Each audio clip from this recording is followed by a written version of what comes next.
Hello, I'm Jeremy Baguyos. I'm professor of music and interdisciplinary informatics here at UNO. I was a panelist at 10-10-10 back in 2010. And at that time, I was talking about how the point of production in digital music creation was really not an issue anymore. It was really an issue of digital dissemination of that content. And people that were able to handle the emerging streaming business models back then were the ones that would thrive. Also, the people that were able to leverage the MIR technologies at the time, like things like Pandora and Spotify, were the musicians that would be able to disseminate their content. Fast forward 10 years to the here and today, and we're all drowning in content. It's not like we didn't know that would happen. COVID-19 accelerated that because a lot of musicians were stuck in their homes making digital content for each other. And now we are drowning in it. It is very, very hard to get noticed. I remember 10 years ago when I talked about leveraging these new technologies, it was very easy for me to make some money, a little extra money on the side, either doing things like simply advertising or getting my content out there to the various distributors.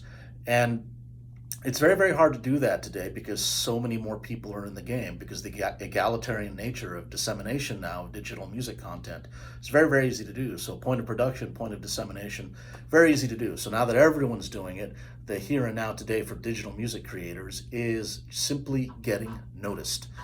And that's hard to do. What we did 10 years ago will not work today.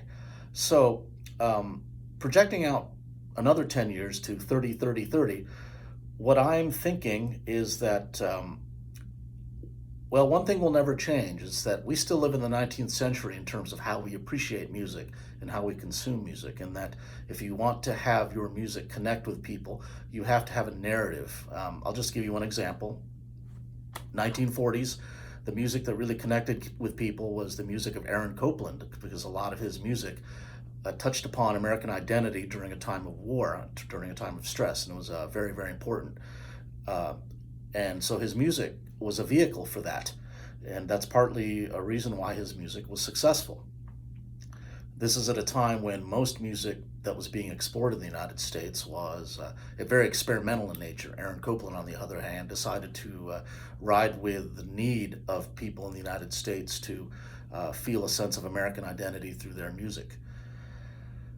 That kind of need has not changed in the last 70 years. People need their music to be a point of identification. They still need it to be a point of expression, a point of idealized identity, a point of idealized memory, a point of escape. This is all part of 19th century romanticism in music. And this is what we're going to continue to see. It's just that things will be slightly different because of the technologies that we use today. One thing that we have to remember about music is that it is the most abstract of all the arts. Even with text, it is the most abstract of all the arts, and very, very open to interpretation. And since coupled with the fact that we are no longer emphasizing lived experience, we are really emphasizing in the digital domain, the digital representation of lived experience.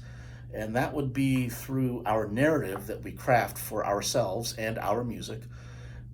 So music will occupy, I think, a very, very unique place in 10 more years.